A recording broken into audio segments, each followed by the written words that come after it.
आज के हमारे प्रवक्ता हैं रमेश आचार्य जी, दर्शनाचार्य। तो आज का उनका विषय है संध्या उपासना। तो मैं आचार्य जी को आमंत्रित करती हूँ। आचार्य जी, आप अपने विषय को बढ़ाइए, आगे बढ़ाइए। जी, सभी को सादर नमस्ते। नमस्ते आचार्य जी। नमस्ते आचार्य जी।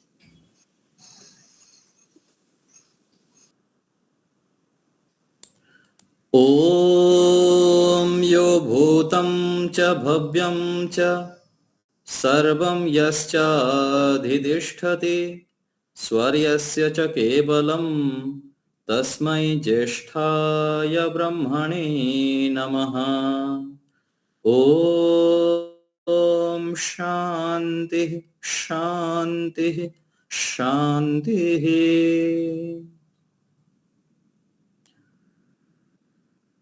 परमपिता परमेश्वर की महती अनुकंपा से हम इस समय अभी हमारा प्रकरण चल रहा है वैदिक संध्या विधि के साथ साथ हम कुछ सत्संग के रूप में चर्चा भी करते हैं। मुख्य विषय हमारा ऋषि दयानंद जी के द्वारा लिखित पंच महायज्ञ विधि पुस्तक में ब्रह्म यज्ञ प्रकरण अभी हम देख रहे हैं। पीछे हम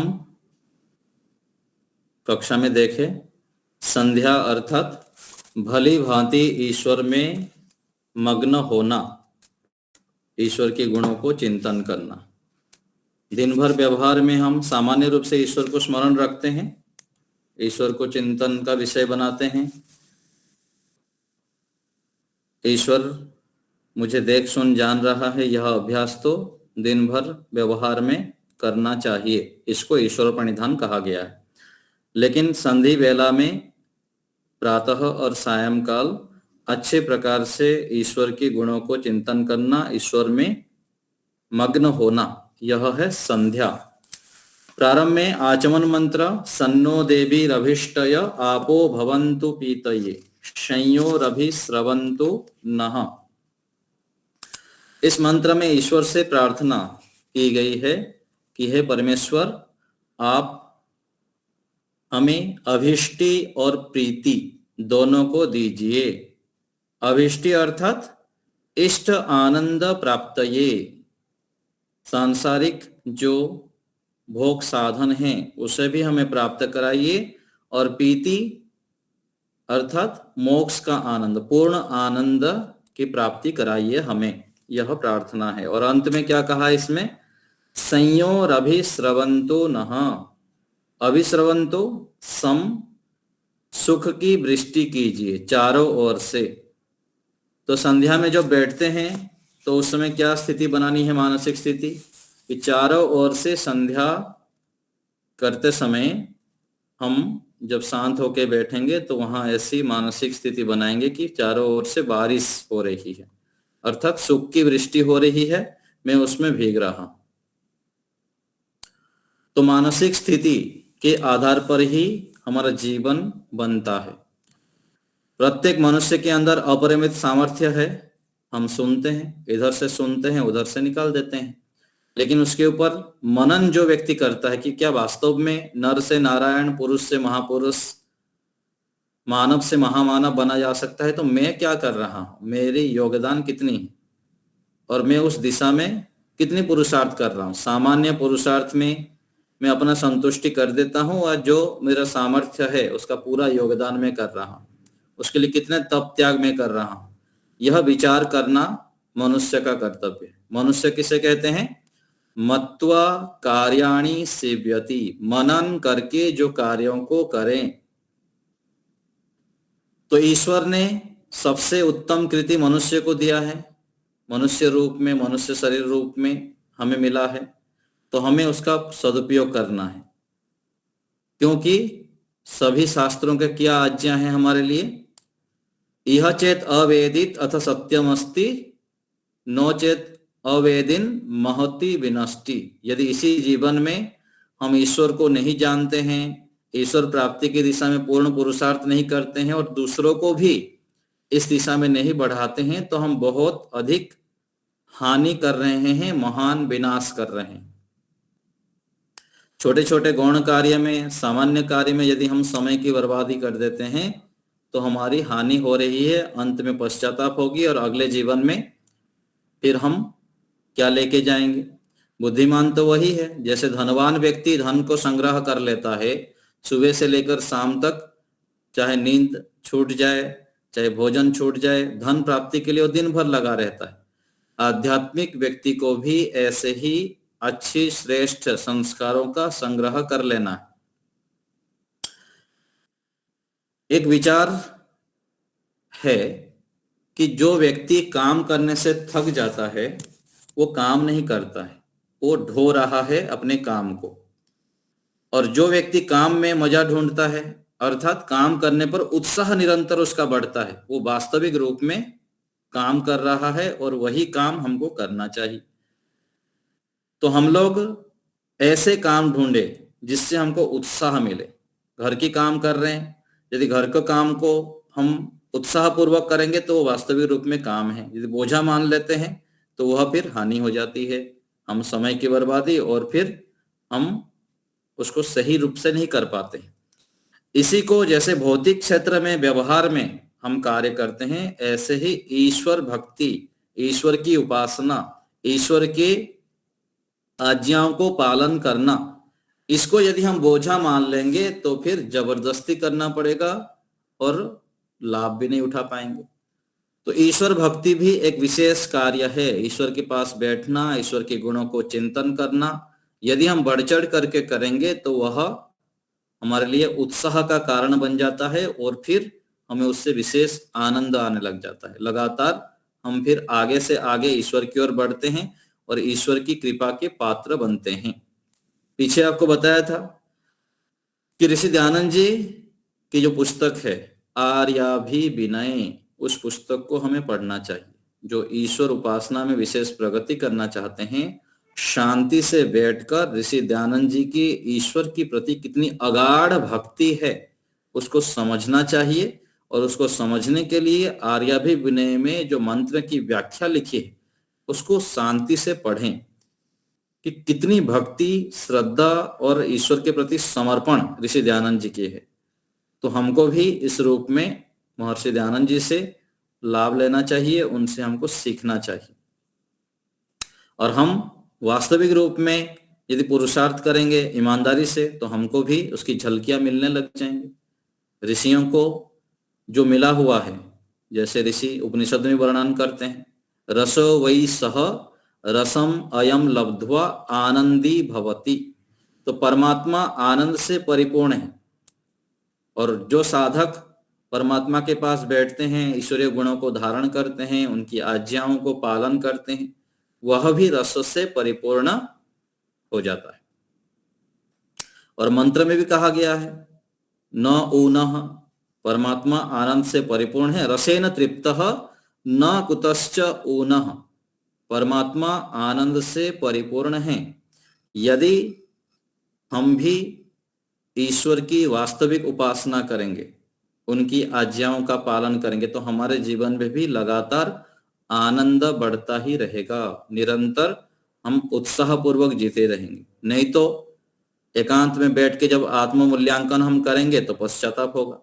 समय मेरा बीत जा रहा है, 40 वर्ष हो गया, 50 हो गया, 60 साल हो गया, मैं क्या किया। और यदि पुरुषार्थ लगातार करते रहेंगे तो उत्साह बढ़ता रहता है कि हाँ मुझको और भी आगे बढ़ना है, और भी आगे बढ़ना है। यह कैसे होगा? ईश्वर भक्ति से, ब्रह्म यज्ञ करने से यह हमको पता चलेगा। अधिक से अधिक हम फिर ईश्वर की ओर बढ़ पाएंगे। इसलिए यहाँ पर प्रथम मंत्र में ईश्वर से प्रार्थना किया गया कि हमें सांसारिक सुख भी दीजिए और हम लगातार अपवर्ग मोक्ष की ओर भी बढ़ सके, ऐसी कृपा कीजिए। तो यह मानसिक रूप में स्थिति हमें बनाने के लिए यहाँ प्रेरणा की गई है कि चारों ओर से सुख की वृष्टि हो रही है, यह भावना बनानी। आगे फिर अथ इंद्रिय स्पर्श मंत्राः, ओम वाक वाक, ओम प्राणः प्राणः, यह मंत्र है। फिर आगे मार्जन मंत्र है। पहले तो बलवान के लिए शरीर हमारा बलवान हो और आगे फिर पवित्र हो। बल यदि होता है, पवित्रता नहीं है, तो बल फिर व्यक्ति दुरुपयोग में लगाता है, सही उपयोग नहीं करता है। आज देखिए, देश में भी देख सकते हैं और विदेश में भी देख सकते हैं, चारों ओर जहां भी देखेंगे व्यक्ति अपने बल का दुरुपयोग करता है, और दुरुपयोग करने से उसका परिणाम देखिए, पूरा इतिहास हमारा है। रावण से लेकर कंस, दुर्योधन, जितने भी पीछे से पीछे इतिहास पढ़ते जाएंगे, चाहे मुगल है, अंग्रेज है, जितने भी है, जो राक्षस की भूमिका में रहे, जो बलवान होते हुए दुरुपयोग किए सत्ता का, संपत्ति का और अपने सामर्थ्य का, उनका परिणाम स्वरूप उनको बहुत अधिक भयंकर दुख हुआ, कष्ट हुआ, बाधाएं हुई और अपने संस्कारों को बिगाड़े, कई जन्मों तक नरक योनि में जाएंगे। दूसरी तरफ हमारे ऋषि मुनियों को देखिए, ऋषि मुनि लोग अपने सामर्थ्य को सही दिशा में लगाए, बड़े बड़े यज्ञ किए और संसार को अधिक से अधिक देने की प्रवृत्त हुए।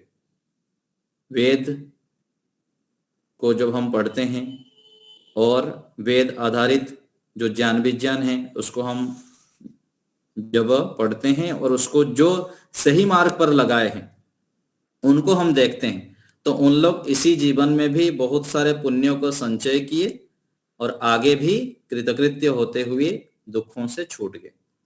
तो यहाँ पर बलवान होने के लिए ईश्वर से हमारा एक एक अंग बलवान हो, मजबूत हो और साथ में पवित्रता के लिए प्रार्थना की गई है। तो इसका अर्थ कर रहे हैं महर्षि जी, यहाँ पर अवमर्षण मंत्र आ गया, यहाँ है प्राणायाम करके, यहां से इसका अर्थ दिए है ना। इस प्रकार ईश्वर की प्रार्थना पूर्वक इंद्रियों को स्पर्श करें। प्रार्थना करते हुए ईश्वर से फिर इंद्रियों को स्पर्श करना। प्रार्थना का विधान क्या, किस रूप में किया गया है? अपने पूर्ण पुरुषार्थ के पश्चात फिर प्रार्थना करनी है। दिन भर अच्छे अच्छे कार्य करना है, स्वस्थ दिनचर्या अपना बनाना है, अच्छी भोजन करना है और पूर्ण पुरुषार्थ करते हुए अपने कर्तव्य कर्मों को ठीक ठीक निष्पादन करना है धर्म पूर्वक। फिर बैठकर ईश्वर से प्रार्थना करनी है। प्रार्थना पूर्वक इंद्रियों को बलवान के लिए हमें ईश्वर के शरण में जाना है, प्रार्थना करनी है। तो मार्जन के मंत्र में लिखे जाते हैं कि ओम भूः ओम भुवः। इसका अर्थ कहाँ दिया?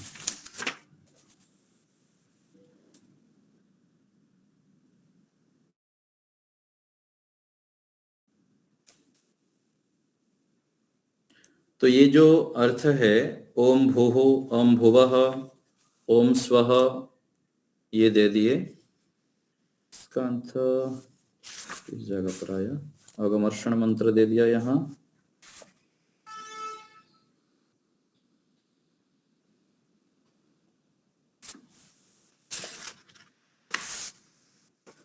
तो इसमें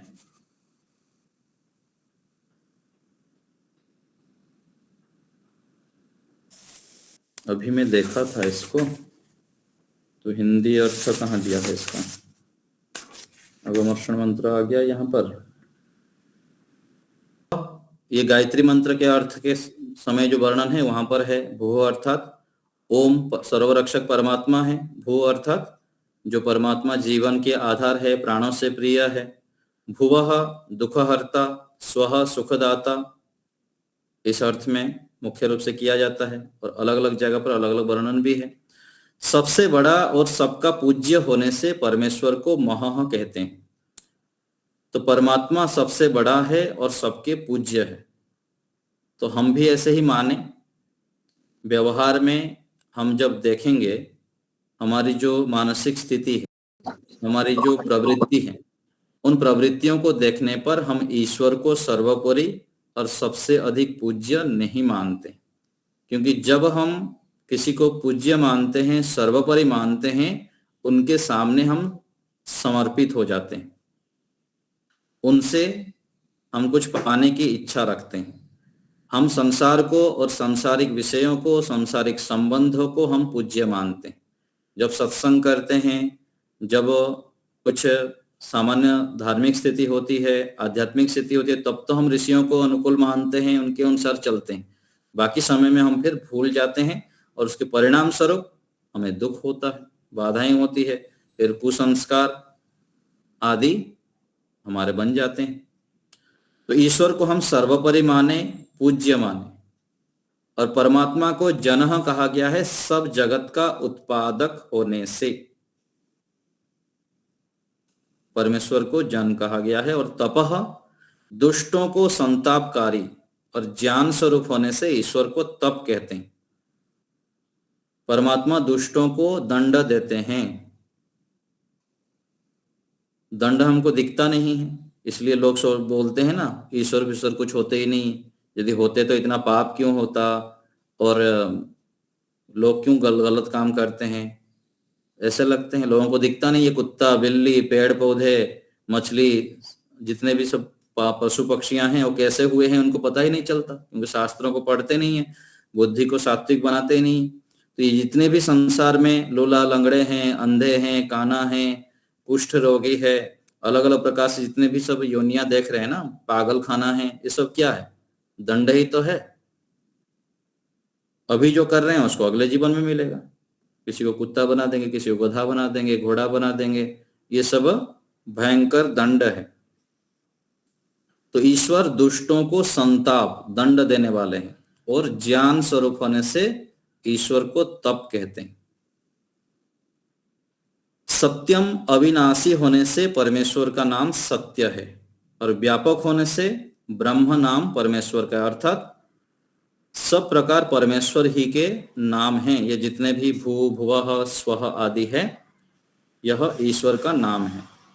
और पीछे ये जो हम देख रहे थे यहाँ पर, बलवान करना और पवित्र करना, तो प्रार्थना हम बलवान के लिए कर रहे हैं तो रोज व्यायाम भी करनी है, और बल को बढ़ाने वाले भोजन भी करना है।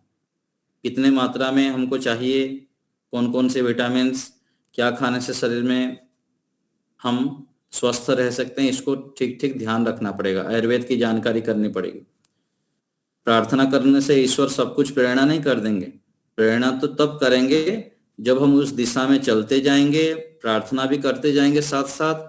तो वहां किस जगह पर यदि कमी हो रहेगी, तो वहां यदि हम पवित्र होंगे, शुद्ध होंगे, संयमित होंगे, तब ईश्वर की प्रेरणा को हम समझ पाएंगे। ईश्वर निरंतर हमें प्रेरणा दे रहे हैं, हर समय प्रेरणा कर रहे हैं। प्रेरणा को कौन पकड़ पाता है? जो योग्य संतान हैं, जो योग्य व्यक्ति हैं, जो योग के अंगों का अनुष्ठान कर रहे हैं, जो ईश्वर की आज्ञाओं को पालन करने में तन मन धन लगा रहे हैं, जो विद्याभ्यास करते हैं, वही ईश्वर की प्रेरणाओं को समझ पाते हैं, जान पाते हैं, फिर दुखों से बच जाते हैं। तो बलवान के साथ साथ पवित्रता भी चाहिए। और पवित्रता कैसे होगी? पवित्रता के लिए हमको दोषों से बचना पड़ेगा। जो दोष हो गया वो आवृत्ति ना हो, और आगे दोष ना करें, इसके लिए अपने आप को मजबूत बनाना है।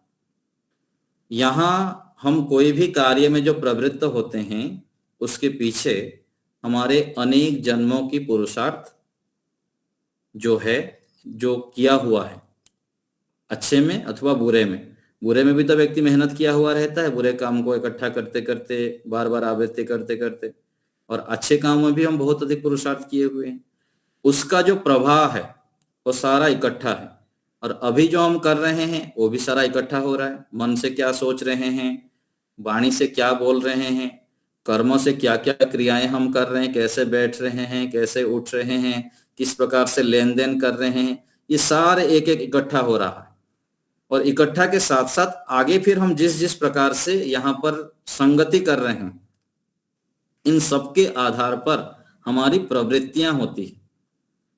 व्यक्ति आज सोचता है कि मैं मेहनत तो कर रहा हूं लेकिन अच्छे काम कर ही नहीं पा रहा हूं, रात को जल्दी सोना चाहता हूं, सो नहीं पा रहा हूं, सुबह जल्दी उठना चाहता हूं, उठ नहीं पा रहा हूं। तो केवल सोना और उठना एक जगह पर हम चाहेंगे ये हो जाए तो नहीं होगा, उसके पीछे हमारे जो कर्म है उसको सुधार करना पड़ता है। यदि हमारी दिनचर्या बिगड़ा हुआ है दिन भर और ऐसे कई सालों तक हम संयमित नहीं रहे, तो फिर वो प्रवृत्ति आगे धक्का मारते हुए हम अच्छे कार्यों को करने हमको नहीं देता है।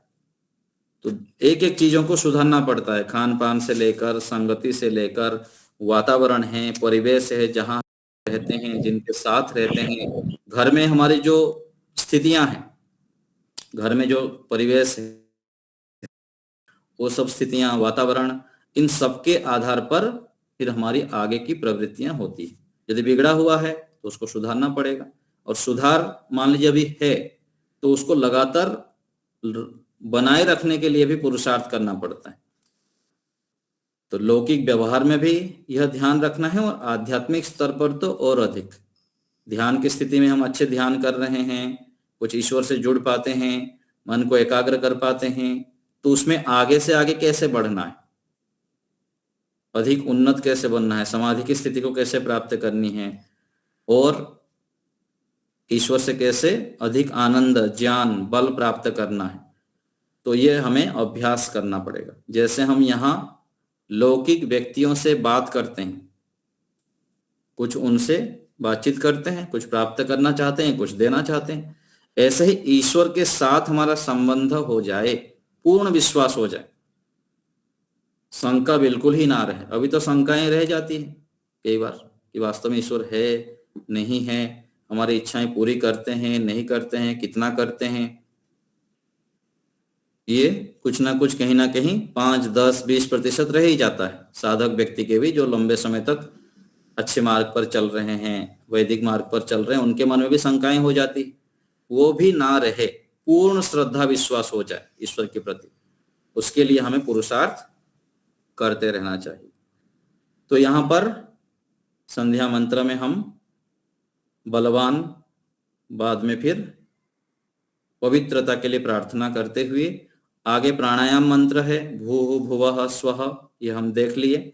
ईश्वर इतने महान हैं, प्राणों के भी आधार हैं। भुवः दुख हरता है, स्वः सुखदाता है। ये जो शब्द हम बोल रहे हैं ना, ओम भूः, तो हम उसके भाव को भी बनाए मन में कि प्राणों के आधार है। तो प्राणों के आधार कैसे पता चलेगा? केवल वहां संध्या के समय बैठ के प्राणों के आधार बोल देंगे थोड़ी अनुभव में आ जाएंगे अथवा स्पष्ट हो जाएगा। पहले से बार बार चिंतन मनन करके रखना पड़ता है। परमात्मा इस रूप में संसार को चला रहे हैं। मेरा जो जीवन चल रहा है, आज मैं जो सोच रहा हूँ, बोल रहा हूँ, देख रहा हूँ, मेरा जो अस्तित्व है, मेरा जो प्राण चल रहा है, वह ईश्वर के कारण ही है। ईश्वर के बिना मैं एक करवट भी नहीं बदल सकता। यह है प्राणों की आधार कहते समय भावना। भुवः दुख हरता, परमात्मा दुखों को हर ही रहे हैं दिन भर। लगातार हम दुखों से बचते ही रहते हैं जीवन में अनेक बार। कहां कहां बचे हैं, कैसे ईश्वर सहायक हुआ, उसको अनुभव करना है। और सुखदाता, ईश्वर तो सुख दे ही रहे हैं। वायु है, जल है, अग्नि है, जितनी भौतिक वस्तुएं हैं, हमको खान पान को मिल रहा है, भोजन मिल रहा है, जीवन हमारा चल रहा है, तो सुख ही तो मिल रहा है। थोड़ा बहुत दुख मिल जाता है कभी किसी से, वो भी अज्ञानता के कारण। बाकी अधिकांश तो ईश्वर हमें सुख देना चाहते हैं निरंतर। हम अपने अज्ञानता के कारण, कुसंस्कारों के कारण, आलस्य प्रमाद के कारण उस दुखों से वंचित रह जाते हैं। जैसे माता पिता बच्चों को सुख देना चाहते हैं, निरंतर सुख हो मेरे बच्चे को, ऐसे चाहते हैं, ऐसे ही परमात्मा भी हमें निरंतर सुख देना चाहते हैं। ये हमें मन में बिठाना है कि परमात्मा हमारे लिए सदैव सुख की वृष्टि कर रहे हैं, लेकिन उसको हम ले नहीं पा रहे, तो कहाँ कमी है, किस जगह पर मैं गलतियां कर रहा हूं, वो समझना पड़ेगा।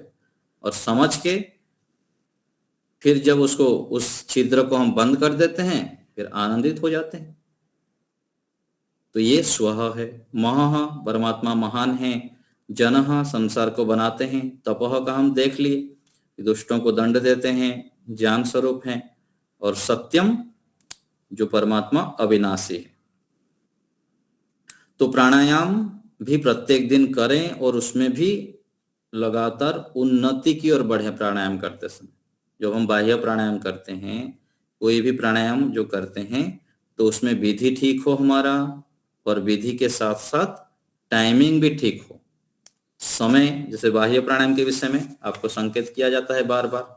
बाह्य प्राणायाम किए आप, मूलवंत को ऊपर खींच के बाहर श्वास छोड़ दिए, श्वास छोड़ने के बाद 5-10 सेकंड रोक दिए, फिर छोड़ दिए, तो इससे विशेष लाभ होगा नहीं।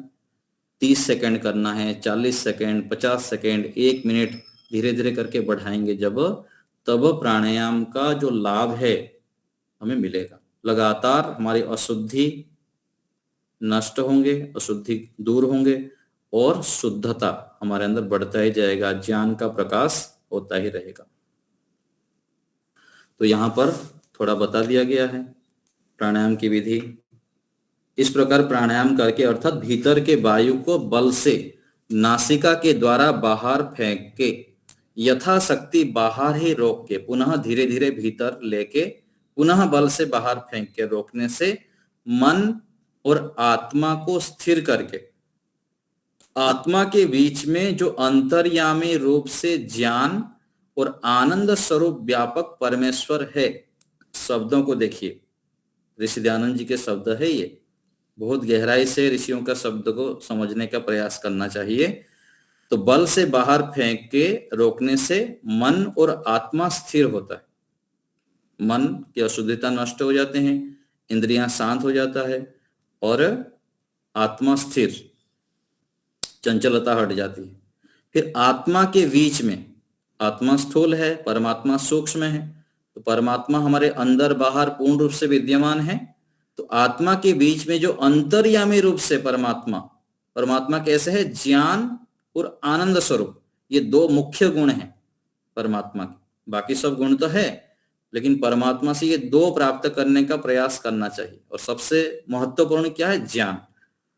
ज्ञान जितना शुद्ध होता है, पवित्र होता जाता है, ज्ञान को हम लगातार बढ़ाते हैं, तब फिर हमारे जीवन में आनंद भर जाता है, हम उत्साहित रहते हैं, पराक्रम से युक्त हो जाते हैं, लगातार कुछ क्रिएटिविटी करते हैं, एक्स्ट्रा ऑर्डिनरी कार्य करते हैं, कुछ नया नया समाज राष्ट्र के लिए करते हैं, और अपने जीवन में भी हम प्रखर रूप से आगे बढ़ते हैं। नहीं तो व्यक्ति बुझा बुझा रहता है, ऐसे ही जीवन कटता ही रहता है। 5 साल पहले जो जहां थे, आज भी वहीं पर। ये क्यों होता है? क्योंकि हम उग्र रूप से तपस्या नहीं करते। उग्र तपस्या करने पर ऋषि दयानंद जी को देखिए, उग्र तपस्या करके क्या हुई, 10-15 साल में विराट कार्य कर दी। और आज जो समाज में बड़े स्तर पर कार्य करते हैं, आगे से आगे शीघ्रता से बढ़ते हुए समाज को प्रकाशित कर रहे हैं, वो कैसे हो रहा है? उग्र तपस्या करके, विशेष पुरुषार्थ करते हैं, तपस्या करते हैं, श्रेष्ठता को धारण करते हैं। तो हमें भी इस प्रकार से आगे बढ़ना चाहिए। तो आगे बढ़ने के लिए जो परमात्मा हमारे अंदर विद्यमान है, अंतर्यामी रूप से ज्ञान और आनंद स्वरूप परमात्मा व्यापक रूप से हैं, उसमें अपने आप को मग्न कर ले, अपने आप को पूरा डुबा दें, अत्यंत आनंदित फिर होना चाहिए। ये शब्द बहुत सूक्ष्म है, आप लोग कभी गहराई से विचार करेंगे तो समझ में आएगा, और इसको फिर उपासना के समय घटाइएगा शांत बैठकर।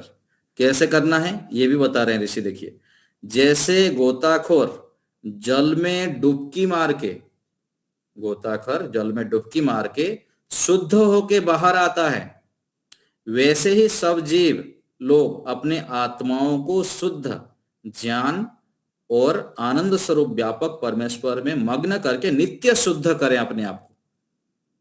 हम ऐसे शुद्ध होते हैं क्या? देखिए, वैदिक धर्म को मानने वाले बहुत काम करते हैं, अथवा जो धार्मिक कार्य करते हैं, लेकिन बहुत सारे जगह पर लड़ाई झगड़ा आपस में ही करते हैं, घर घर में, समाज में ही करते रहते हैं, एक दूसरे की टांग खींचेंगे, एक दूसरे के दोष देखेंगे। ये क्यों होता है?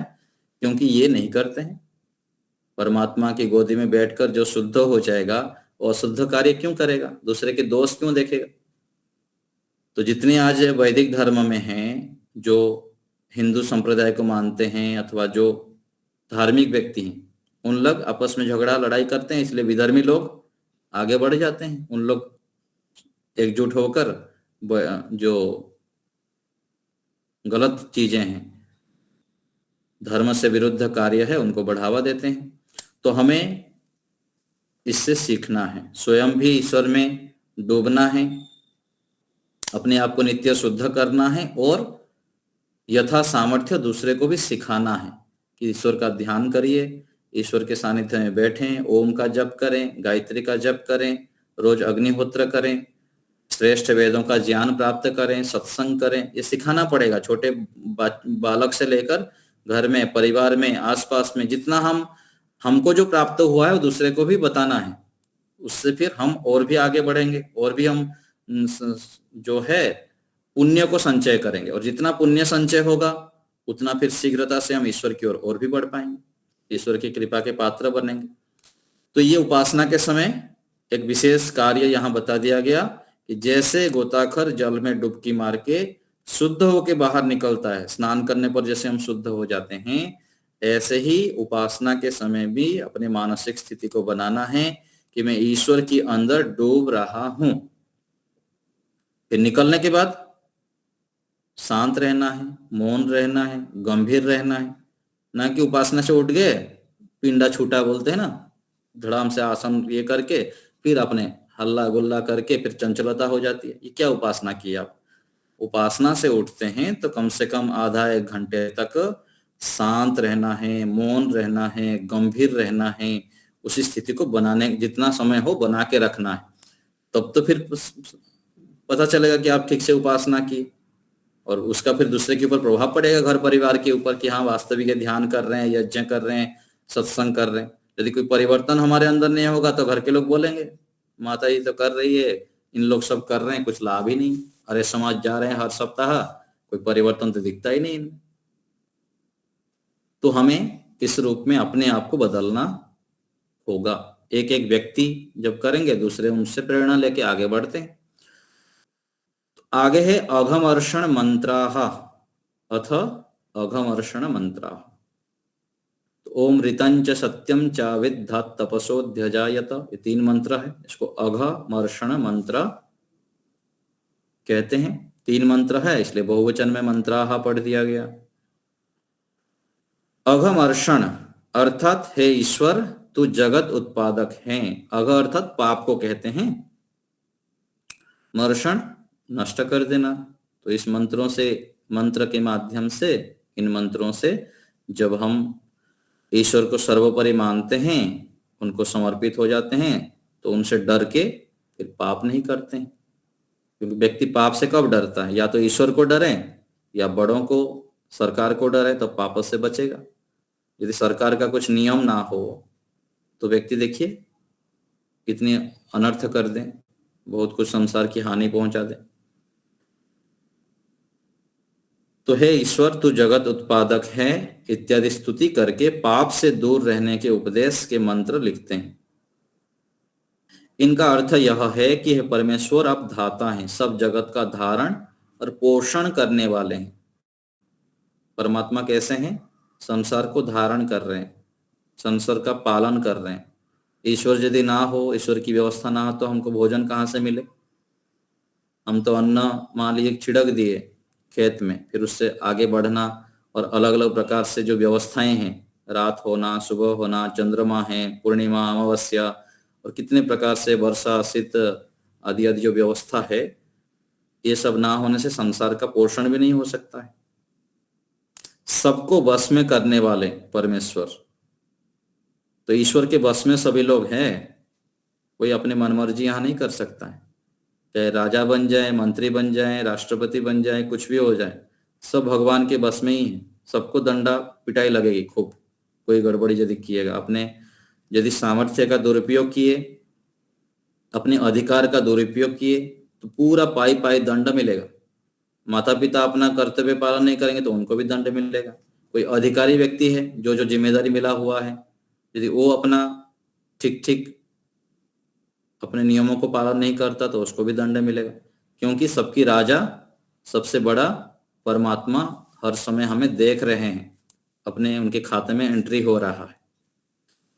यथा पूर्वम, जैसा कि उसके विज्ञान सर्वज्ञ विज्ञान में जगत के रचने का ज्ञान था, जिस प्रकार पूर्व कल की सृष्टि में रचना की थी वैसे आज भी बना रहे हैं ईश्वर, इस सृष्टि में बनाए।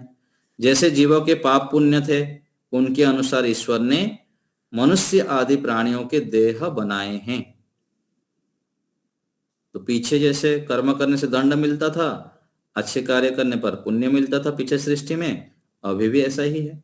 हम जब अच्छे अच्छे कार्य करेंगे, सबके लिए अच्छा सोचेंगे, तो परमात्मा हमको मिठाई देंगे, लड्डू देंगे, सुख शांति देंगे, अंदर से प्रसन्नता देंगे, अच्छी नींद आ जाएगी, अच्छा पाचन रहेगा हमारा, और हम स्वयं भी खुश रहेंगे और हमारे आसपास आने वाले लोगों को भी खुशियां बांटेंगे। जिसके पास जो होता है वो देता है। तो ईश्वर की उपासक ईश्वर की आज्ञा का पालन करते हैं, ईश्वर से ज्ञान बल आनंद प्राप्त करते हैं, और जो उनके संस्पर्श में आते हैं उनको भी वो खुशियां बांटते हैं। इसलिए हमें ईश्वर की उपासना बहुत श्रद्धा भाव से, आनंदित होकर, विनम्र भाव से, समर्पित होते हुए ईश्वर के सानिध्य में बैठना चाहिए, ईश्वर की भक्ति करनी चाहिए और दिन भर भी उनकी आज्ञा पालन करने में तत्पर रहना चाहिए।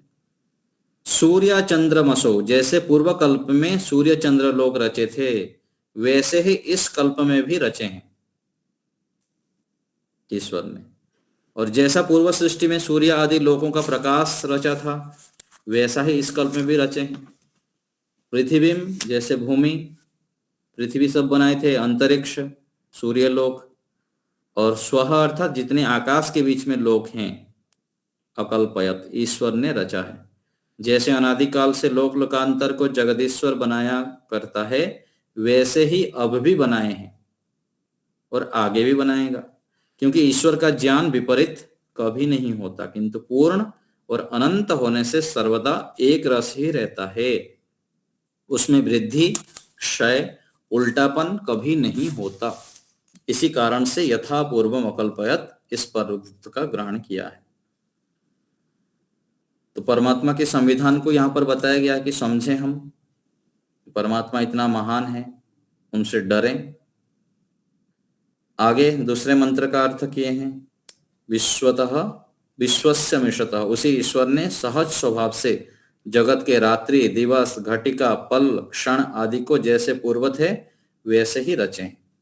इसमें कोई ऐसी शंका करे कि ईश्वर ने किस वस्तु से जगत को रचा, उसका उत्तर यह है कि ईश्वर ने अपने अनंत सामर्थ्य से सब जगत को रचा है, क्योंकि ईश्वर के प्रकाश से जगत का कारण प्रकाशित और सब जगत के बनाने की सामग्री ईश्वर के अधीन है। पूरा प्रकृति ईश्वर के अधीन है। उसी अनंत ज्ञानमय सामर्थ्य से सब विद्या के खजाने वेद शास्त्र को प्रकाशित किया है। तो खजाना हमारे पास है आज, वेद शास्त्र, उसको पढ़ें, हम वेद भाष्य को पढ़ें, उनको समझें कि ईश्वर हमारे लिए क्या क्या नियम बनाए हैं। तो वेद भाष्य भी हमारे पास रहना चाहिए, चारों वेदों का भाष्य रखें, स्वाध्याय भी करें समय निकालकर, तो सीधा सीधा हम ईश्वर की आज्ञाओं को समझ पाएंगे। पूर्व सृष्टि में जैसे प्रकाशित किए थे वेद शास्त्र, अभी भी ऐसे ही किए हैं। त्रिगुणात्मक सत्वर स्तम युक्त जो प्रकृति है, जिसके नाम अव्यक्त अव्याकृत सत प्रधान प्रकृति है, जो स्थूल और सूक्ष्म जगत का कारण है, कार्य रूप होके पूर्व कल्प के समान उत्पन्न किया है। और उसी ईश्वर के सामर्थ्य से जो प्रलय के पीछे 1000 चतुर्योगी के प्रमाण से रात्रि कहाती है, सो भी प्रलय ईश्वर ने बनाए हैं। ऋग्वेद का प्रमाण भी है, जब जब विद्यमान सृष्टि होती है उसके पूर्व सब आकाश अंधकार रूप रहता है, और उसी अंधकार से में सब जगत के पदार्थ, सब जीव ढके हुए रहते हैं, उसी का नाम महारात्रि। फिर उसके पश्चात ततः समुद्र अर्णवः, तदनंतर उसी सामर्थ्य से पृथ्वी और मेघ मंडल में जो महासमुद्र है सो पूर्व सृष्टि के सदृश ही उत्पन्न हुआ है। फिर अंतिम मंत्र है समुद्रादर्णवादधि संवत्सरो अजयत, उसी समुद्र की उत्पत्ति के पश्चात संवत्सर अर्थात क्षण, मुहूर्त, प्रहर आदि काल भी पूर्व सृष्टि के समान उत्पन्न हुआ है। वेद से लेकर पृथ्वी पर्यंत जो यह जगत है सो सब ईश्वर के नित्य सामर्थ्य से ही प्रकाशित हुआ है। ईश्वर सबको उत्पन्न करके सब में व्यापक होके अंतर्यामी रूप से सबके पाप पुण्यों को देखता हुआ, देखिए शब्द ध्यान से, परमात्मा व्यापक होके अंतर्यामी रूप से सब पाप पुण्य को देख रहे हैं। कितने भी हम चालाकी कर लें चलेगा नहीं। पक्षपात छोड़ के सत्य न्याय से सबको यथावत फल भी दे रहा है। तो देख भी रहे हैं और फल भी दे रहे हैं। जितना इतना हम अच्छे कार्य कर रहे हैं, पुरुषार्थ कर रहे हैं, मेहनत कर रहे हैं, सबके लिए अच्छे सोच रहे हैं, सत्य न्याय आचरण कर रहे हैं, इंद्रियों को संयम करते हैं, तो उसका फल भी ईश्वर दे रहे हैं हमको। किसी को दिखता है, किसी को नहीं दिखता है। दिखेगा कब? जब शुद्ध होंगे, जितेंद्रिय बनेंगे, ईश्वर की भक्ति करेंगे, सत्संग करेंगे, शास्त्रों को पढ़ेंगे, एक अनुशासित जीवन लंबे समय तक करेंगे, तब ये सब दिखता है, प्रत्यक्ष दिखता है, पूरा सीधा सीधा। जैसे हम टीवी फिल्म दिखते हैं ना, कैमरे में जो स्क्रीन में दिखता है, ऐसे ही पूरे सृष्टि का जो चक्र है, क्या करना क्या नहीं करना, क्या ठीक है क्या नहीं है, क्या करने से क्या फल मिलता है, साधक व्यक्ति को पूरा पता चल जाता है। इसलिए हमें इस रूप में पुरुषार्थ करना चाहिए। लगातार मेहनत करने पर यह समझ में आता है कि उपासना में मेरी स्थिति क्यों नहीं बन रही है, ईश्वर को मैं कितना समय स्मरण रख पाता हूँ, क्यों नहीं रख पा रहा हूँ, क्या कारण है, उसके लिए अलग से बैठ के मेहनत करनी पड़ेगी। और उन कारणों को समझना, यदि समझ में नहीं आता है तो महापुरुषों को पूछना, जो श्रेष्ठ आचार्य विद्वान ऋषि लोग हैं, गुरुजन हैं, उनको पूछना चाहिए। और लगातार फिर साथ साथ सत्संग भी करते जाना, दिनचर्या व्यवस्थित करते जाना, अपने कर्तव्य कर्मों को ठीक ठीक करते जाना। ऐसे लंबे समय तक करने पर फिर हमें सत्य असत्य का ज्ञान हो पाता है। और आगे जितने हम बढ़ते जाते हैं उतना उतना स्पष्ट हो जाता है, पूरा हस्तमलकबत। जैसे आंवले हाथ में हो तो दिखता नहीं ये आंवला, ऐसे ही कर्म हमको सीधा दिखने लग जाता है कि मैं ये किया और ये मिला, और ये मिल रहा है तो इस कहीं ना कहीं मैं अच्छा किया था इसलिए अच्छा मिला, और बुरा किया था इसलिए बुरा मिला। तो अभी आगे मुझको बुरा नहीं करना है, आलस्य प्रमाद नहीं करना है, किसी भी प्रकार से काम चोरी नहीं करना है, और किसी भी प्रकार से मेरे माध्यम से किसी को दुख हो ऐसे कर्म मुझे नहीं करना है। जब ऐसे हम सावधान हो जाते हैं, और दूसरे तरफ यदि हम दूसरे को कुछ देते हैं तो उसका कई गुना हमें होकर मिलता है। तो हम अग्निहोत्र करते हैं, दूसरे को सहयोग करते हैं, दूसरे के जीवन में भी प्रकाश फैलाते हैं। अधिक से अधिक मैं क्या करूं कि समाज के लिए, राष्ट्र के लिए उपयोगी हो सकता हूं, ऐसी भावना से युक्त होते ही परमात्मा प्रेरणा करते हैं और उसको और ज्ञान विज्ञान देते हैं, जिससे कि वो अधिक से अधिक लोगों को सुख पहुंचा पाता है, दूसरे के जीवन में परिवर्तन कर पाता है। और जो जितना अधिक लोगों को सुख देता है, शांति प्रदान करता है, दूसरे के जीवन में सहयोगी बनता है, उनको आगे बढ़ाता है, तो परमात्मा भी उसको आगे बढ़ाते हैं, उसको और भी ज्ञान विज्ञान देते हैं, आनंद देते हैं, बड़े बड़े जो है उपाय बताते हैं, जिससे कि वो स्वयं भी स्वस्थ रहता है, शांत रहता है, मजबूत रहता है, बलवान रहता है, और जीवन को अच्छे खुशियों से भर देता है। तो इस रूप में हमें संध्या मंत्रों को समझना है, प्रयोग करना है। प्रयोग करते समय उसके साथ भावना भी बनाते हुए अधिक से अधिक ईश्वर में कैसे मन लगाएं, ईश्वर में डुबकी लगाएं, यह हमें अभ्यास वर्षों तक करना पड़ेगा। तब फिर सीधा सीधा हमको दिखने लगेगा। थोड़े मेहनत करके हम चाहेंगे कि हमें दिखने लग जाए, नहीं दिख रहा है, क्या कारण है, ऐसे नहीं समझना चाहिए। हताश निराश नहीं होना चाहिए, लगातार पुरुषार्थ करते रहना चाहिए। अभी आप लोग को कुछ पूछना हो तो बताइए, कोई शंका हो हाथ उठाइए, किसी को और कुछ पूछना हो तो। सिंधव जी, गणेश भाई। नमस्ते आचार्य जी। जी, हम पुरुषार्थ करते हैं, ईश्वर सर्वव्यापक है, हम जी। मेहनत करते हैं पुरुषार्थ के, वो फल प्रार्थना करते हैं तो वो फल नहीं देखता है। हम ईश्वर के ये कर्म कर रहा है, ये नहीं कर रहा है, तो नहीं, प्रार्थना पुरुषार्थ यदि सही करते हैं ना तो प्रार्थना फिर फलीभूत होता है। जैसे उदाहरण दिया जाता है ना, कोई चीज हम वस्तु उठा रहे हैं तो हम हाथ पॉकेट में हाथ डाल के बैठे रहेंगे, उसको बोलेंगे मेरे सिर में उठा दे, तो उठाएगा नहीं। हम जब मेहनत सही रूप से करते हैं, सामने वाला व्यक्ति को पता चलता है, तो वो हेल्प करता है, फिर वो हमारे सिर में उठ जाता है तुरंत। तो ऐसे ही लौकिक क्षेत्र में हम कोई भी सांसारिक इच्छाएं करते हैं अथवा आध्यात्मिक इच्छाएं करते हैं, तो पुरुषार्थ हमारे सही हो रहे हैं कि नहीं, वो हमें पहले देखना पड़ेगा। पुरुषार्थ करते हुए फिर हम जब प्रार्थना करते हैं तो फिर वो फलीभूत हो जाता है। प्रार्थना मान लीजिए कर ही रहे हैं और पुरुषार्थ को हम धीरे धीरे करके हम शुद्ध करते जा रहे हैं।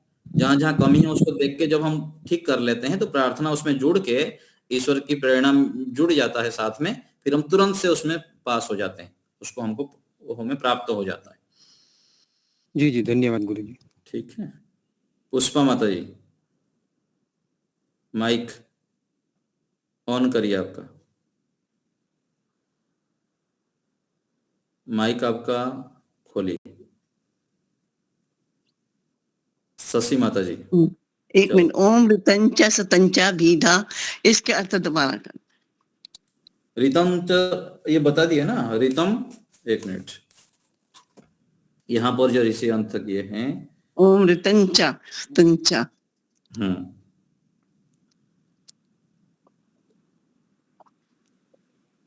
तो यहाँ पर यथा पूर्वम कर दिए, रितंच का अर्थ किए हैं यहाँ पृथ्वी में। वो पाप से मुक्त वाले जो है मंत्र। एक मिनट, अघमक्षर मंत्र आप म्यूट कर लीजिए, प्राणायाम के बाद। हाँ आप म्यूट कर लीजिए। तो हाँ रितंच सत्य, इनका अर्थ यह है कि सब जगत का जो धारण करता और पोषण करने वाला। तो यहाँ पर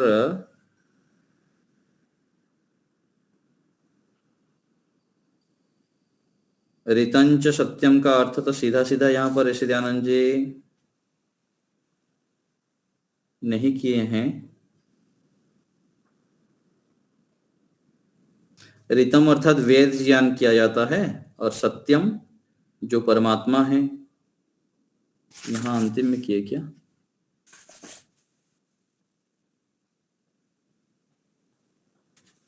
तो यहाँ पर ऐसे ही समझ लीजिएगा। यहाँ ऋषि दयानंद जी का सीधा तो स्पष्ट दिख नहीं रहा है, यहाँ पर रितंच और सत्यम का अर्थ क्या किए हैं। हंसा। अच्छा आचार्य जी, मैं इसमें लिखा हुआ है त्रिगुणात्मक प्रकृति और वेद विद्या। किसमें लिखा है? ये संध्या की बुक है एक। नहीं, वो तो वेद विद्या हम अर्थ ऐसे ही करते हैं। रितम अर्थात वेद ज्ञान और सत्यम अर्थात परमात्मा का जो स्वरूप है, जो परमात्मा सर्वज्ञ है। आचार्य जी, यज्ञ नित्य कर्म विधि जो है ना, उसमें रितम का यही दे रखा कि अनंत सामर्थ्य से सृष्टि की रचना की, ऐसे दे रखा उसमें नित्य कर्म विधि में रितन कर रखा। और फिर हिंदी में तो हम अर्थ ऐसे ही करते हैं। यहाँ पर ऋषि दयानंद जी की जो पंचमहायज्ञ विधि है ना, इसमें रितम का अर्थ सीधा सीधा खोले नहीं है।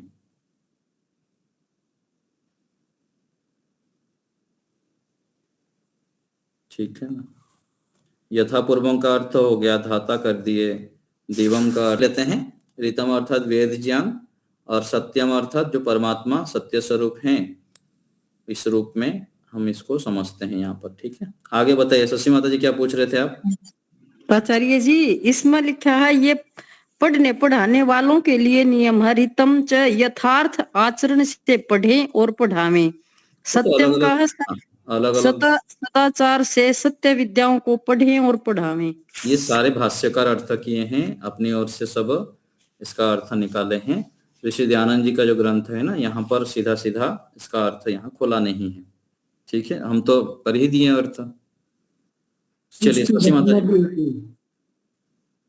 आचार्य जी, जिससे आप बोल रहे हैं कि वेद का पढ़ना पढ़ाना, सुनना सुनाना और यज्ञ करना और करवाना, और अपने को स्वाध्याय करना और वापस दूसरों को ये करवाना, तो जैसे घर वालों को बिल्कुल पसंद नहीं है कि बाहर जाके हवन करवाना, ये करना, तो फिर वो दुख होता है। तो तो कोई बात नहीं, समय आने पर इच्छा करेंगे ना, भगवान सब विधान कर देंगे। 5 साल बाद भी ऐसे स्थितियां बना देंगे कि आप बाहर निकल सकते हैं। अभी जहां पर हैं वहां अपना शक्ति को बढ़ाते रहें, अधिक से अधिक जप करें, अधिक से अधिक मौन रहें, अधिक से अधिक शास्त्रों का संग्रह करें, नोट बनाएं, अलग अलग विषयों को निश्चित करें। अपने को तैयारी भी तो करना है ना। और जी, अपने साधना को जब बढ़ाएंगे तो भगवान बहुत महान है, परमात्मा इतने मजबूत है कि हमारे सारे इच्छाएं जितना हम करते हैं ना उसके कई गुना हमको सामर्थ्य मिल जाएगा, और ऐसे स्थितियां बना देंगे हम सब कुछ कर सकते हैं। जी, ठीक है, आज हम एकांत में हैं, मौन में हैं, तो करना चाहे तो बहुत कुछ कर सकते हैं, लेकिन अभी तो हमको अपने शक्ति सामर्थ्य को बढ़ाना, अपने आत्मिक बल को बढ़ाने के लिए भी तो समय चाहिए, अपनी तैयारी करने के लिए। जी, घर में रह के अभी करिए, अधिक से अधिक जप करिए, नोट बनाइए, स्वाध्याय करिए, ईश्वर भक्ति को बढ़ाइए, ईश्वर प्रणिधान को बढ़ाइए, ये सब करते रहिए। तो आपका सामर्थ्य जब बढ़ जाएगा तो परमात्मा की व्यवस्था से ऐसे स्थितियां आ जाएगी कि आगे चलकर आप बहुत जिस रूप में आज नहीं कर पाएंगे उससे बढ़ के कर पाएंगे। जी। ठीक है, तो जैसे आप बोल रहे कि दंड मिलेगा अगर आपने ऐसा नहीं किया, तो फिर वो थोड़ा नहीं भावना ऐसा मन में रख लगता रहे है। हैं तो भी तो पुण्य है, जो भावना नहीं रखते हैं वो तो दंड दिया है। भावना तो रखना है ना कि मुझे विश्व भर में वैदिक धर्म को फैलाना है, भावना तो करें, वसुधैव जी, कुटुंबकम की भावना जब करेंगे तो आगे ये बीज डल गया, वो बीज कब फलवित होगा, इसी जीवन में होगा, नहीं तो अगले जीवन में होगा। आपकी तड़प कितनी है करने की, ये तड़प तब होती है जब हम भर जाएंगे घड़ा जब भर जाएगा तो व्यक्ति फिर पिलाना चाहेगा दूसरे को। स्वयं जब पानी जिसके पास फूल रहता है वो क्या करेगा, दूसरे प्यासे को देख के लगता नहीं मैं इसको पिला दूं, इसको पिला दूं, उसको पिला दूं, पिला नहीं पा रहा है, लेकिन उसके मन में तड़प है कि मैं पिलाऊं पिलाऊं पिलाऊं। ये दुखी हो रहे हैं, हताश निराश है सब। तो जैसे ऐसी तड़प होती है तो क्या बिना आज्ञा के भी चले जाना चाहिए उपचार प्रसार के वो लिए? अपने ज्ञान का स्तर देखना पड़ेगा ना, आत्मिक बल। हमारे घर में मुझको छोड़ रहे थे क्या, बताइए, ऋषि दयानंद जी को छोड़े क्या, स्वामी रामदेव जी को छोड़े थे क्या, और जितने महापुरुष छोड़े थे क्या। हमारा जब सामर्थ्य नहीं है तो वहां घुट के रहना पड़ेगा। जब सामर्थ्य आ जाएगी तो उस समय घर वाले रोकेंगे तब भी आप नहीं रहेंगे। जब तक सामर्थ्य नहीं हुआ है, जब तक तड़प नहीं है, जब तक आप इतना मजबूत नहीं है, तो वहां रह के और भी अपने आप को मजबूत बनाना है। जी, जी, आ रहा है समझ में। तो हम जी भी जब आया। घर छोड़ने का निर्णय किया तो 1 साल में, तुरंत एक दिन में थोड़ी निकल गए, 2 साल लगा हमको। किसी को 20 साल लगेगा, किसी को 20 जन्म भी लग सकता है घर छोड़ने के लिए, गुरुकुल में आके पढ़ने के लिए, सन्यासी बनने की तैयारी करने के लिए। तड़प जी, बीज गाड़ दिए तो फल कब आएगा, वो ईश्वर की संविधान है, हमारे कर्म फल व्यवस्था है, उसके आधार पर फिर होता है। जी, ठीक है ना। आज व्यक्ति चाहे कि मुझको ब्रह्मचारी बनना है, ब्रह्मचर्य का जीवन जीना है, तो अगले जीवन में भगवान ऐसी स्थितियां बना देंगे कि गुरुकुल में जन्म हो जाएगा, अच्छे माता पिता मिल जाएंगे, छोटी आयु से गुरुकुल में पढ़ने लग जाएंगे। जी, अभी से हमको श्रेष्ठ चीजें के लिए तैयारी करते जाना है और अपने ओर से पुरुषार्थ करते जाना है। जहां जहां जैसे होता है स्थितियां वहां वहां करते जाइए, जी, है ना। और ईश्वर से प्रार्थना करते रहिए कि प्रभु मुझको सामर्थ्य दीजिए कि मैं अधिक से अधिक क्या कर सकता हूँ, अपने आप को कैसे और भी मजबूत बना सकूं, मैं आपकी ओर बढ़ सकूं, मैं अपने सुसंस्कारों को कैसे बढ़ाऊं, कुसंस्कारों को कैसे घटाऊं। ऐसे ईश्वर से प्रार्थना करनी है। ईश्वर से बातें करेंगे तो ईश्वर ही प्रेरणा देंगे अंदर से कि हाँ अभी इतना समय के लिए शांत रहिए, अथवा ऐसे करना है, ऐसे नहीं करना है। फिर हम जो आगे निर्णय करते हैं ना, वहां भी परमात्मा प्रेरणा करेंगे कि ये करना है अथवा ये करना है। वहां पर जो निर्णय की स्थिति बनेगी वो हमारी तड़प, हमारी पवित्रता, हमारे पुरुषार्थ, इसके आधार पर वहां परमात्मा प्रेरणा करेंगे और हम उस ओर प्रेरित होंगे। जी, एक बार ऐसे भी तो होता है कि हम चाहते नहीं है लेकिन जबरदस्ती उस काम को कर दिए, और कर दिए, उसके परिणाम स्वरूप आगे हमको बहुत बड़ा फल मिला, बहुत अच्छा रिजल्ट आया। चाहते तो नहीं थे उस समय, लेकिन हमारा कर्म, अपना तड़प, अपनी पवित्रता, इस सब के आधार पर वहां पर जबरदस्ती किए वो काम को, और करने के परिणाम स्वरूप उनको बहुत लाभ होता है। जी, ठीक है ना। तो हमारे हाथ में कर्म है, और बहुत सारी चीजें हम चाहने से नहीं होता है और नहीं चाहने से भी हो जाता है। जी, तो जी, इसीलिए धन्यवाद। ईश्वर महान होने से परमात्मा के संविधान में हमको विश्वास रखते हुए ना उदास होना है, ना हताश होना है, ना निराश होना है, ना आलस्य होना है। तो उत्साह, उमंग, पराक्रम के साथ प्रार्थना पुरुषार्थ को लगातार करते जाना है। और परमात्मा न्यायकारी है, मेरे साथ हैं, मेरे परम हितैषी है, ये विश्वास कि परमात्मा परम हितैषी है। हम जितना अपना कल्याण नहीं चाहते हैं, उसके लाखों गुना अधिक परमात्मा हमारे लिए सोचते हैं। क्या कहा, ध्यान से इसको समझिए सभी लोग। हम जितना अपना उपकार नहीं चाहते हैं ना, परमात्मा उतना हमारे से उतने कई गुना अधिक हमारे लिए चाहते हैं। बस हम एक स्टेप उठाए, परमात्मा रास्ता आगे खोल देते हैं। हम उठा ही नहीं पाते, और जो उठाते हैं उनको मिलता है आगे। जी ठीक है ना। तो सब कुछ होता है, अब हमारे सामने ही होता है। बहुत हजारों उदाहरण है। मैं तो आपके सामने एक उदाहरण बैठा हूँ, और कितने सारे महापुरुष हैं। हम घर छोड़ के कई बार जाते थे, अपने काम धंधा छोड़ के घर गांव में चले जाते थे, स्कूलों में चले जाते थे, अलग अलग कार्य में लग जाते थे। परमात्मा फिर आगे बढ़ा दिए, बहुत सारी चीजें मिलता गया आगे। और अभी तो कुछ नहीं, अभी तो और भी पुरुषार्थ करनी है, और भी तपस्या करनी है, बहुत कुछ ईश्वर की कृपा से आगे बढ़ेंगे। तो हमें अपना योग्यता को बनाना है। आगे काम तो ईश्वर हमको बहुत फील्ड तैयार पड़ा है, कहाँ किसको किस जगह पर कैसे करके किसके माध्यम से आगे लोगों को उपकार कराना है, वो परमात्मा का विधान है, संविधान है। चलिए नीलम बहन जी बताइए। समय बहुत हो रहा है, अभी संक्षेप में फटाफट थोड़ा सा ले लेते हैं। नीलम बहन जी बताइए। नमस्ते आचार्य जी। आचार्य जी ये आचार्य जी, गायत्री मंत्र में जो आता है स्वह और भर्ग का एक ही अर्थ होता है? नहीं, स्व का अर्थ भर्ग का अर्थ अलग अलग किया है ना। स्व का सुख स्वरूप है, भर्ग का अर्थ क्लेश के विनाशक कहा गया है ना। परमात्मा शुद्ध स्वरूप है, क्लेश के विनाशक है, क्लेशों को नष्ट करने वाले, भस्म करने वाले। ठीक है आचार्य। एक पूरन जी हैं। धन्यवाद आचार्य जी। हाँ, एक पूरन जी कुछ हाथ उठाए, इनका देख लेते हैं। आचार्य जी नमस्ते आचार्य जी। मैं ये पूछना चाह रही थी कि ये मुहूर्त से क्या तात्पर्य है, और ये जो पंचांग देख के जो मुहूर्त बताते हैं वो क्या सही होता है कि मतलब इसमें इसके बारे में थोड़ा मैं जानना चाहती हूँ। ठीक नहीं है, वो जो पंचांग आदि देखते हैं वैसे सारे मुहूर्त तो सारा समय ठीक है। प्रातः काल के मुहूर्त, समय और मुहूर्त तो उस रूप एक ही रूप में प्रयोग हो जाता है। प्रातः काल का समय कहिए, मुहूर्त कहिए, वो जो मुहूर्त प्रयोग करते हैं ना, इस मुहूर्त में करेंगे तो ये हो जाएगा, ये सब ठीक नहीं। ठीक है, आ गया समझ में? जी धन्यवाद। चलिए अभी विराम देते हैं, समय हो रहा है। चलिए सभी का धन्यवाद। आवाज आ रही है? आ रही सादर नमस्ते आचार्य जी नमस्ते।